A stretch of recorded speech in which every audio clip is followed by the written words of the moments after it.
Hi, it is Cami from Tidbits.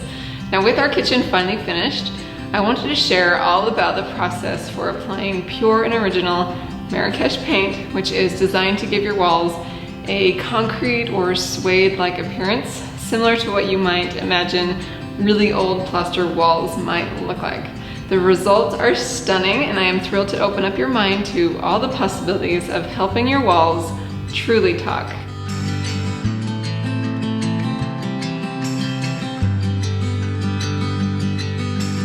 Okay, what is Marrakech paint?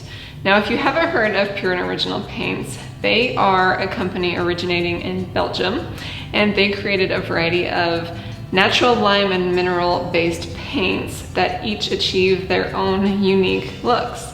Now, after discovering all that they have, I was dying to try my hand at their Marrakech line, which is a paint that is brushed and then troweled to create a look of movement and subtle color variation on your walls, much like concrete, plaster, or suede fabric.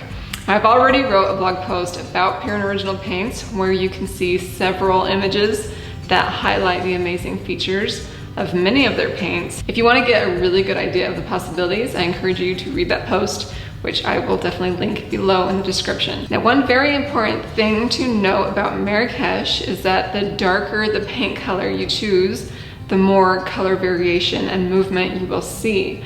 And you can opt for a very bold statement wall or choose a lighter color for a more subtle effect.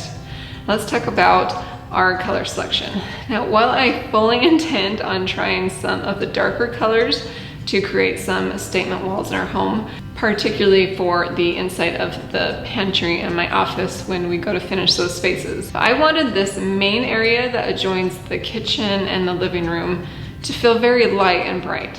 The Marrakech paint still appealed to me because I wanted to see if I could help the walls have more texture and depth like plaster, even though it was going to be a creamy white paint. Now, while it's hard to see the true effect through a camera lens with this white paint, I have to say the results are just as I dreamed up. The creamy tones, the matte plaster-like feel, and the subtle variations are just stunning in person.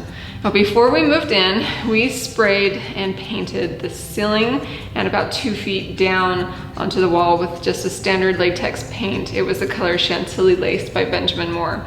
And my husband installed a small piece of trim to divide where we wanted the Marrakech paint and the other white paint that is above. This trim piece also helps bring down the visual height of our 12-foot ceiling and walls and makes the space feel a little bit more cozy. I opted for the Pure and Original color Milk White, which is slightly warmer than the Chantilly Lace, giving me the desired white tone-on-tone look that I was after.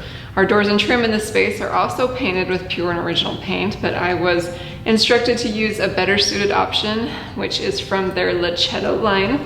Their Lichetto paints are still a nice matte finish, but you get a paint that is more durable and scrubbable without a sealer. You can definitely use Lichetto on your walls or furniture even, which is just basically a nice, even matte paint. Now, I picked the color Ashes for our trim and doors, which is the most lovely grayish. As far as picking out colors go, you can order a color card to see all that they have to offer. Because their paints are made with natural pigments, the colors feel very earthy and organic, which I just adore. There are many colors that I am just dying to try out. Now, I'm going to leave links below to each paint type I used for you to read more about if you would like, as well as links to each product we use to paint our walls and trim. Speaking of products, before I show you each step for a Marrakech application, let's go over the products that you will need. The first is a primer. Now, for most every surface, Pure and Original recommends applying one layer of their primer called Wall Prim.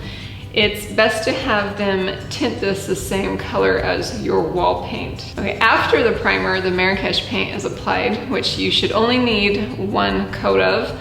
The site says that sometimes a second thin skim coat is required, but we didn't need that. We only used 1 coat of Marrakesh. The other thing you'll need is sandpaper. Once the paint dries, you will be giving it a really light sanding with 400 grit sandpaper. Now Marrakesh isn't stain and water resistant until you apply a sealer, kind of like you would painting a piece of furniture.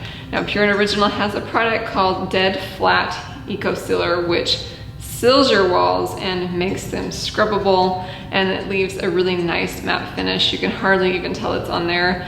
We did 1 coat in most areas, but we did apply 2 coats to areas that might be heavily scrubbed, such as around the sink and the oven. To apply the products, you will need a wide brush, like their Fresco brush. We also used a lint-free roller, kind of a brush and roller mix. You'll need a metal spatula or a trowel, and then you will need any other room protections such as tape, floor coverings, etc. Okay, how to apply the Marrakesh paint. Step 1, you're going to prepare your area. How you prepare is just like any other paint job. You want to cover your surfaces that you want protected, tape off trim, and so on. If you need more assistance than that, I have created a detailed guide for painting rooms, which you can grab the download for free in the description box below. Step 2 is priming your walls or your surface with wall prim. Now you can do this quickly with a lint-free roller or a brush if that's easier for you. The instructions on the wall prim say to dilute the primer with a 10% max of added water, which you can just do right inside the can itself. Step 3, the fun part. After your primer is dried, you can apply the Marrakesh. A couple of suggestions after working with this paint. You might be nervous at first, but don't sweat it. Any imperfection or variation in application is hardly perceivable once the job is done. We were so nervous that we weren't doing it right on the first wall, but it is a pretty forgiving paint. As suggested by Pure and Original, this is best done as a 2-person job if you're working on an entire room or a bigger project. Having a dedicated person for the troweling is good, as their own unique technique of moving the paint around will be more consistent throughout the space if they do the whole project. Now we found it best if I brushed or rolled the paint on a little ahead of Kevin, and then he worked behind me to trowel and move the paint around. And we preferred to brush the paint around the corners and windows, and then we rolled it on the walls that had a greater flat surface area. Something to note, this paint is thick. You'll want to roll or brush it on richly, but not too thick. Just enough that there is enough paint to move around with the trowel, but not too much that you get like a really thick edge line when you move it. You'll quickly get a feel for what is thick enough or too thick. Another thing to know, be sure you don't cut in, meaning going around the room and getting all the edges first. And you need to work on the wet edge throughout the entire room. Now, if you look at this spot where we started and eventually stopped the job, you will notice a line or variation. We should have started in a less conspicuous spot, like a corner.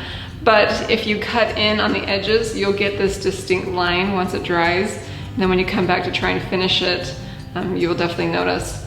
Another tip is suggested to wait 10 minutes after you brush on the paint before you roll it.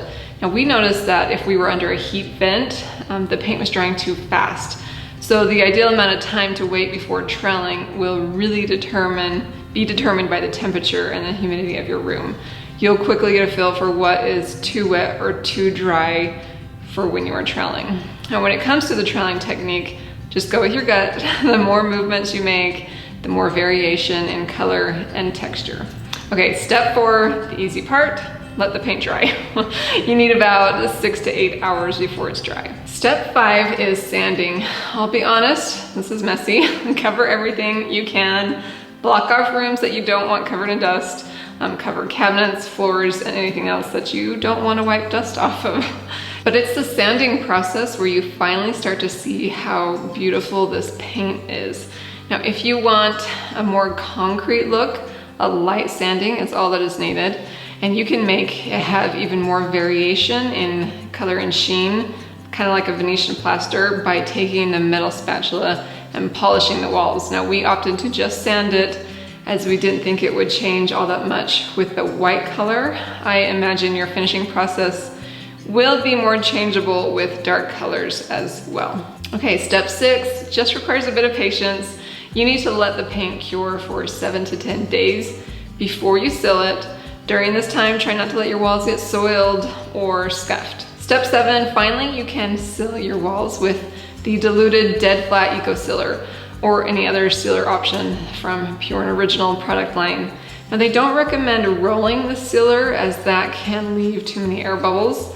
Your options are to either brush it on with a rag. We found the rag method to be very messy, so we brushed it on, which was time consuming, but it left a beautiful, smooth to the touch wall. I'll touch really briefly on painting the trim and doors. Now, the Lachetto paint is applied pretty typical to your normal latex or acrylic paints.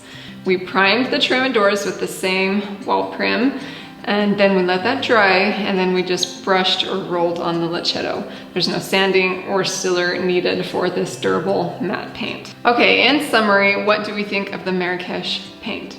In a nutshell, we love it. I want to use it in just about every room. I'm dying to play with other colors and see the difference and the mood that we can create. I will say the application process was a little intimidating at first, but only because it was new. The sanding process created a lot more mess, but if you were diligent with covering, it's really not too bad to clean up. The actual process of painting and troweling didn't take any longer than, say, applying several layers of traditional paint. It was just different. I think if you were to start with a single accent wall instead of an entire space, the whole process would be very enjoyable. It feels a little more artistic and less like a chore. I would love to hear what you think of Pure and Original paint. Is it something that you would like to try? Would you opt for darker colors that are more noticeable and with color variations? Or do you like the look of the subtle whites?